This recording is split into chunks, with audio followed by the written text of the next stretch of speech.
Hello, my name is Christopher Gillis, and this is another edition of Weber Talk.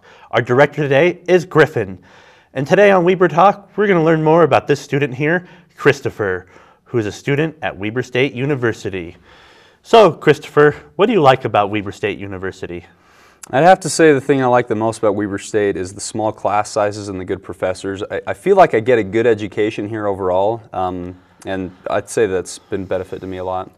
Okay, well, what do you study here at Weber?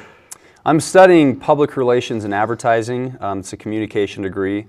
I'm doing a marketing emphasis, so I have a lot of business classes and also a Spanish minor. So it's been pretty diverse for me, but I feel like it's made me more marketable. How does the Spanish minor help you in the job field? Well, as of now, it hasn't helped me directly. However, I have heard from several sources that just because of the way that the market's going, there's been a lot more Latin influence, and Spanish will just be more of an asset, if nothing else.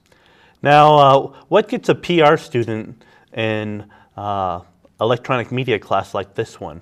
That's a good question. I could have taken this class or public relations writing, but I feel like I've had plenty of writing experience because I used to work for the Signpost and things like that, and I absolutely love cameras and video editing and things like that. So I figured that this would be a fairly easy class, but really fun and beneficial for me overall too. Okay. Well, you ever thought about anchoring on a Spanish news station? That's a great question. I've thought about it somewhat. The biggest problem I have is I really sound like a gringo. When I speak Spanish, I'm fluent, but I just sound like I'm white. And so if I were to get up there and talk, then I'd be yammering, and then probably the other news anchors would just look at me and stare for a while because I really don't know what I'm doing. So I've thought about it, but not really a good route. Now, has PR always been your major? No, previously it was journalism because my dad was a broadcast journalism for about 21 years, and so I was looking into going into that, but the market's so bad and journalists just aren't making any money that I decided to go with PR. As a journalist here at Weber, what kind of news did you like to do? Was it hard news, soft news, investigative journalism? I did do some feature articles and that, but for the most part I did cover hard news with the Student Senate.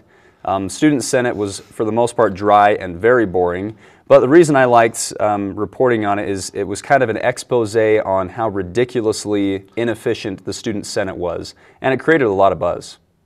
Like, what do you mean by buzz? What happened when you would report on these? Well, typically when a student senator would say something they're not supposed to say, or I would report on things that when they get together in a committee and one senator just isn't even showing up to the meetings, a lot of people like to read about that and talk about it. So I feel like I did have an influence here on campus. Do you feel that it's beneficial to student government to report such behaviors? Yeah, I think so too, because when they have someone who's watching out for them, they have an eye that's kind of watching out, then they tend to be a little bit more accountable themselves, and they try to look good because they know that someone's watching them. So I think it's beneficial for them as well as the student body. Okay, well, thank you for your time, Chris.